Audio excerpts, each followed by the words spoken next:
140 assembly నియోజకవర్గాలకు రేపు ఒకే విడతలో పోలింగ్ జరగబోతోంది. రాష్ట్ర వ్యాప్తంగా దాదాపు 2.67 కోట్ల మంది ఓటర్లు తమ ఓటు హక్కును వినియోగించుకోబోతున్నారు. ఎన్నికల కోసం ఎన్నికల సంఘం అన్ని ఏర్పాట్లను పూర్తి చేసింది. ఉదయం 7 గంటల నుండి సాయంత్రం 6 గంటల వరకు ఓటింగ్ జరగబోతోంది. సమయం ముగిసే లోపు క్యూలో ఉన్న అందరికీ కూడా ఓటు వేసే అవకాశాన్ని కల్పిస్తారు. ఈసారి ఎన్నికల్లో అధికార ఎల్టీఎఫ్, ప్రతిపక్ష యూడీఎఫ్ హోరాహోరీగా తలపడబోతున్నాయి.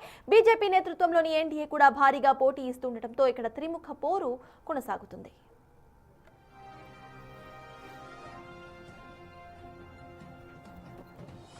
ముఖ్యమంత్రి పినరయి విజయన్ వరుసగా 3వసారి విజయం సాధించాలని చూస్తూ ఉండగా ఎలాగైనా సరే గద్దెనెక్కాలని విపక్షాలు సైతం ప్రయత్నిస్తున్నాయి. పోలింగ్ ప్రశాంతంగా జరిగేందుకు రాష్ట్ర వ్యాప్తంగా భారీగా పోలీసు బలగాలను మోహరించారు. సమస్యాత్మక ప్రాంతాల్లో కేంద్ర బలగాల పహారా కొనసాగుతున్నాయి. పారదర్శకత కోసం అన్ని పోలింగ్ కేంద్రాల్లో వీవీప్యాట్ యంత్రాలను వినియోగిస్తున్నారు. 50% కంటే ఎక్కువ కేంద్రాల్లో వెబ్కాస్టింగ్ ద్వారా నేరుగా పర్యవేక్షణ ఉంటుంది. ఫలితాలు మే 4న వెలువడబోతున్నాయి.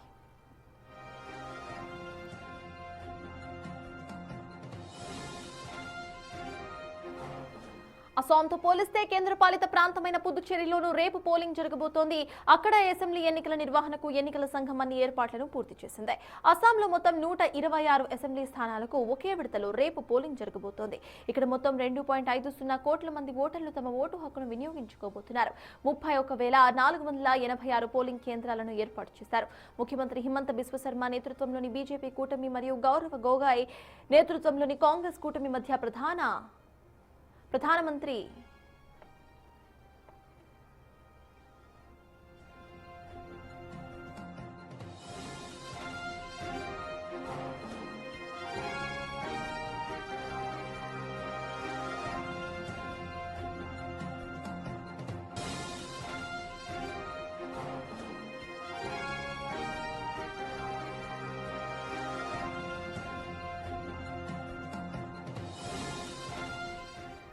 పుదుచ్చేరిలో 30 అసెంబ్లీ స్థానాలకు జరగబోయే అసెంబ్లీ ఎన్నికల పోలింగ్ సందర్భంగా 9.44 లక్షల మంది ఓటర్లు ఓటు వేయబోతున్నారు. బరిలో 294 మంది అభ్యర్థులు నిలిచారు.